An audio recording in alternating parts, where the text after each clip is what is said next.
MDH चणा मसाला। आता छोले असो किंवा चवळी, पांढरे चणे असो किंवा काळे चणे, सगळं काही कमाल बने। MDH। महाराष्ट्रातल्या अडकलेल्या पर्यटकांच्या मदतीसाठी एकनाथ शिंदे श्रीनगरला गेले, मात्र त्यावरून संजय राऊतांनी निशाणा साधला।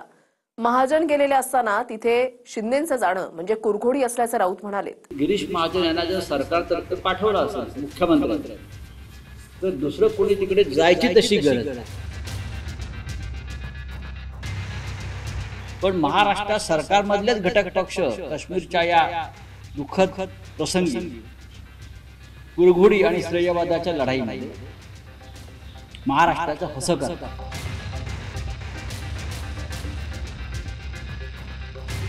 पहलगाममध्ये झालेल्या दहशतवादी हल्ल्यानंतर तिथे अडकलेल्या महाराष्ट्रातील पर्यटकांसाठी उपमुख्यमंत्री एकनाथ शिंदे श्रीनगरला गेले, मात्र संजय राऊतांनी शिंदेंचं तिथे जाणं म्हणजे महायुतीमध्ये श्रेयवाद आणि कुरघोडी असल्याचं म्हटलंय।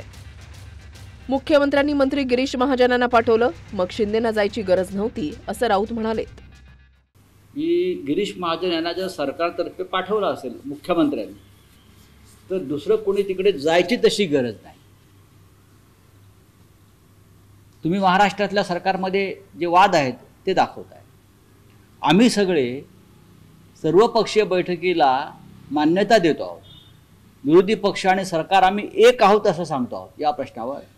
पण महाराष्ट्रात सरकारमधलेच घटक पक्ष काश्मीरच्या या दुःखद प्रसंगी कुरघोडी आणि श्रेयवादाच्या लढाईमध्ये महाराष्ट्राचं हसं करताय। खरं म्हणजे अशा हल्ल्याच्या वेळेस अशा प्रसंगामध्ये यायचं कोण धाडस करतं का? पहिलं बोलणारे आपल्या देशावरचा हल्ला, पर्यटकांवरचा हल्ला पाकिस्तान धार्जिण्या दहशतवाद्यांनी पाकिस्ताननेच केलाय आणि मग अशा परिस्थितीमध्ये त्यांना जोखीम पत्करून येऊन लोकांना मदत करणं हे महत्वाचं असतं।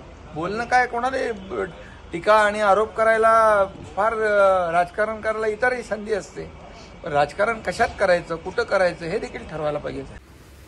श्रीनगरला शिंदेंच्या जाण्याची गरज नव्हती असं राऊत म्हणाले असले तरी श्रीनगरमध्ये शिंदेंना आल्याचं पाहून अडकलेल्या पर्यटकांना धीर मिळाला। शिंदे साहेबांचा एकनाथ शिंदे साहेबांचा एकनाथ शिंदे साहेबांचा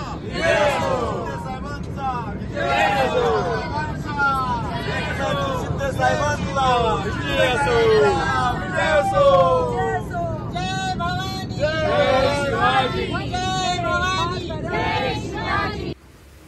पहलगाममध्ये दहशतवादी हल्ल्यानंतर पर्यटक श्रीनगरमध्ये आले, पण इथे भीतीच्या वातावरणात होते। पण सरकारनं विमानांची सोय करून त्यांना महाराष्ट्रामध्ये आणण्याचं काम सुरू आहे। खरं म्हणजे हे सर्व महाराष्ट्रातले पर्यटक कालपासून अतिशय भीतीच्या छायेमध्ये होते आणि एक पॅनिक सिच्युएशन मध्ये होते।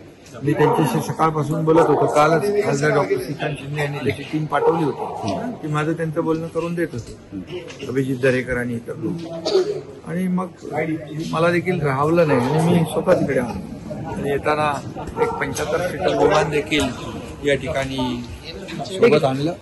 मुख्यमंत्री देवेंद्र फडणवीसांनीही व्हिडिओ कॉलद्वारे जखमींची विचारपूस केली।